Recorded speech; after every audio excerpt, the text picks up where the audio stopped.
శివాయ. నమో నారాయణాయ. కర్మ నివారణ కాళభైరవ దేవత అనుగ్రహ ప్రసాద సిద్ధిరస్తు. 16/4/2026 నుండి 30/4/2026 వరకు ద్వాదశ రాశుల్లో గ్రహ గమనాలను అనుసరిస్తూ ఎలా ఉందో తెలుసుకుందాం. ద్వాదశ రాశిలో గ్రహ గమనాలని తెలుసుకుందాం.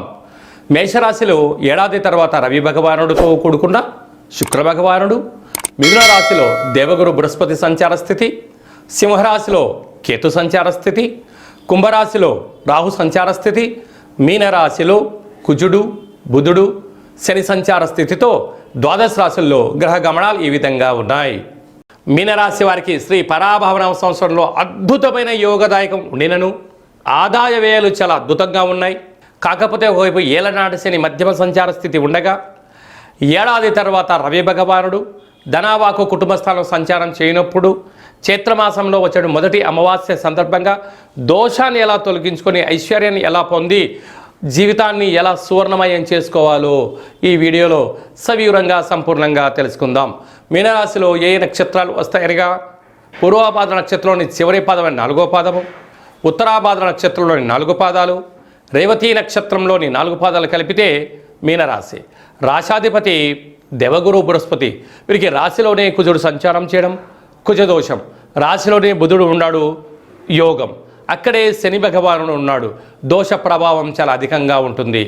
ఏడాది తర్వాత ఈ యొక్క రవి భగవానుడు సంచారం చేయడం శుక్రుడు ఉండడం వలన ఉన్నతమైన విద్య ఉద్యోగ విదేశీయాన ప్రయాణాల్లో అనేక రకాలైనటువంటి అసమానతత్వం కలుగుతూ ఉంటుంది.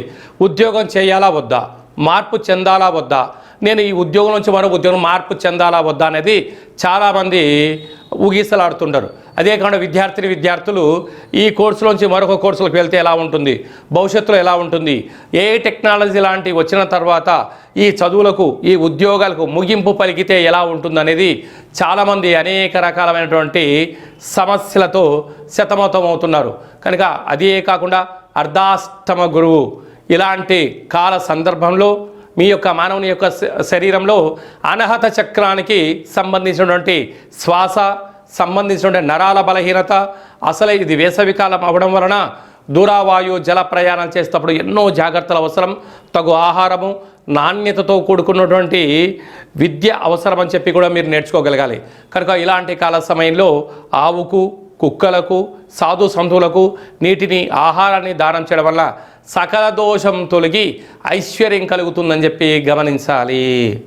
తెలుగు ఉగాది ప్రారంభమైన తర్వాత వచ్చినటువంటి మొట్టమొదటి అమావాస్య సందర్భంగా, అది కూడా ఎన్నడూ లేనటువంటి విధంగా అమావాస్యతో కూడుకున్నటువంటి శుక్రవారం, అందులో రేవతి నక్షత్రంతో కూడుకున్న అమావాస్య సందర్భంగా ఈ తెలుగు ఉగాది అంతనూ కూడా అసలే ఇది వేసవికాలం అవ్వడం వలన మనము విశేషంగా అమావాస్య తిథి యందున అమ్మవారిని కాళీశక్తి స్వరూపాన్ని కాళభైరవ స్వామివారిని స్మరిస్తూ ఉంటాం.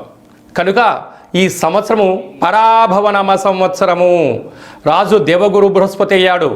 కనుకనే మరి ఈ సంవత్సరం అంతనూ కూడా ఎలాంటి అవమానాలు జరగకుండా ఉండాలి అన్నట్లయితే ఈ శుక్రవారం రోజున అమావాస్య తిథి యందున రాత్రిపూట అనగా మనకు సాయం సంధ్య దాటిన తర్వాత, అంటే మనకు ఇది వేసవికాలం అవ్వడం వలన 6:30-7 తర్వాతనే మనకు చీకటి పడుతూ ఉంటుంది. మనకు చీకటి పడ్డాక శుక్రవారం పూట ఇంటి సింహద్వారాల దగ్గర కానీ ఫ్యాక్టరీల యందు కానీ కర్మాగారాల యందు కానీ ఒక అష్టదళ పద్మాన్ని వేసి నిమ్మకుసుమాన్ని అంటే నిమ్మకాయను సగభాగాన్ని కోసి దీపాన్ని వెలిగించడము, మీ మనసులో ఏదైతే కోరుకుంటారో అద్భుతమైన విజయాన్ని సాధించడం జరుగుతుంది. అదే కాకుండా అమావాస్య అనగానే గగనమంతరం కూడా శూన్యంతో ఉంటుంది. మనము ఆ రోజు శుక్రవారం రోజు అవ్వడం వలన రాత్రిపూట అంటే మనకు 7 నుంచి 12 లోపల వరకు ఎవరికి మనకు ఖాళీ సమయం దొరికితే ఆ సమయం అంతను కూడా ఒక వెడల్పాటి పాత్రలో పచ్చి పాలను, అంటే పాలను కొన్న పాలైనా ఆవు పాలైనా గేదె పాలైనా ఏదో పాలను పోసి గగనాన్ని అనగా ఆకాశాన్ని పాలలో వీక్షింపచేసి మీ మనసులో ఏదైతే కోరిక ఉందో కోరుకొని ఈ పాలను పిల్లికి కానీ కుక్కకు కానీ వృక్షాన్ని కానీ పొయ్యడం వలన పంచభూత ఆశీస్సులు కలిగి మనం ఏదైతే అనుకుంటామో ఈ సంవత్సరంలో పరాభవనామ సంవత్సరము కనుక ఎవరికి అవమానాలు లేకుండా సూర్య చంద్రాదులు ఎంత విజయాన్ని కలిగిస్తూ మనకు భూమండలం మీద వెలుగును ప్రసాదింపజేస్తారు. పగటిపూట సూర్యుడు, రాత్రిపూట చంద్రుడు చల్లదనాన్ని ఎలా వెదజల్లుతూ ఉంటారో మనిషి యొక్క జీవితంలో కూడా అంతే విజయం కలుగుతుందని చెప్పి గమనించాలి. ఈ చిన్న కార్యక్రమాన్ని ఆచరింపచేద్దాం. మొదటి అమావాస్య కార్యక్రమ సందర్భంగా కాలాన్ని శాసింపజేసే శక్తి కాలభైరవుడికి ఉంటుంది. కాలభైరవ స్మరణ, ధ్యానము, కుష్మాండ దీపం వలన లక్ష్మీ కటాక్షం కలిగి అఖండ రాజయోగం కలుగుతుందని చెప్పి కూడా గమనించగలగాలి.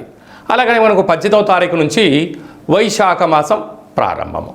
వైశాఖం అనగానే మనకు విశేషమైనటువంటి పండగలకు కేంద్ర బిందువు. మనకు వచ్చేటువంటి విధియ అక్షయ తృతీయ. ఈ అక్షయ తృతీయ నాడు ఏం పనులు ఆచరింప చేయాలి అన్నట్లయితే సూర్యోదయపు పూర్వమే లేచి మంగళ స్నానం ఆచరింప చేసుకొని సూర్య నమస్కారం చేసుకొని మట్టి కుండలో నీటిని ఏర్పాటు చేసుకొని మట్టి కుండలో ఆహారాన్ని వండి బ్రాహ్మణుడికి కానీ సాధు సంతువులకు కానీ మట్టి కుండతో నీటిని దానం చేసినట్లయితే ఐశ్వర్యం కలుగుతుందని చెప్పి గమనించాలి. అలాగనే మనము ఇది కలియుగం. కలికాలంలో మనిషి యొక్క జీవన గమనం అద్భుతంగా కలగాలంటే కాసు మీద ఆధారపడి ఉంటుంది. కాసు అనగా బంగారు. కనుక లక్ష్మీమాత సువర్ణ స్వరూపంలో ఉంటుంది. కనుక ఒక తమలపాకు పైన కానీ లేకపోతే పసుపుతో చేసినటువంటి వేదిక పైన కానీ తెలుపు వస్త్రం పైన కానీ లేకపోతే బంగారు వర్ణం కలిగినటువంటి పట్టు వస్త్రం పైనను ఇంట్లో ఉండబడినటువంటి ఏదో ఒక బంగారు యొక్క వస్తువును పెట్టి యథాశక్తిగా సువర్ణాం హిరణ్మయీం లక్ష్మీం జాతవేదో మమావహ అనేటువంటి మంత్రాన్ని, ఓ లక్ష్మీమాత ఈరోజు నిన్ను స్మరిస్తున్నాను, మిమ్మల్ని ధ్యానిస్తున్నాను, మా గృహమంతా సువర్ణమయమైపోయి నా జీవితం అంతా కూడా సువర్ణపు కాంతులతో వెదజల్లే శక్తిని ప్రసాదించమని మనసా వాచ కోరుకొని ధూపదీప నైవేద్యములను ఏర్పాటు చేసుకొని ఆ యొక్క బంగారు యొక్క వస్తువును పర్సులో పెట్టుకోవడం కానీ పూజా మందిరంలో ఉంచడం కానీ దేవతా మూర్తి దగ్గర ఉంచడం వలన సంవత్సరాంతము మనకు లక్ష్మీ కటాక్షం కలుగుతుంది అని చెప్పి గమనించాలి. అలాగనే వైశాఖ మాస శుద్ధ పంచమి శంకర జయంతి.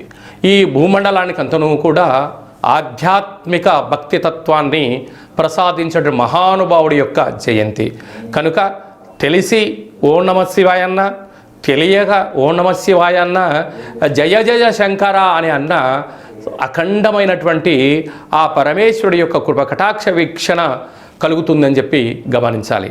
కనుక మనమందరము కూడా ఆ యొక్క మహానుభావుడి యొక్క స్మరణ ధ్యానము జీవితం చరితార్థం అని చెప్పి గుర్తుపెట్టుకోగలగాలి.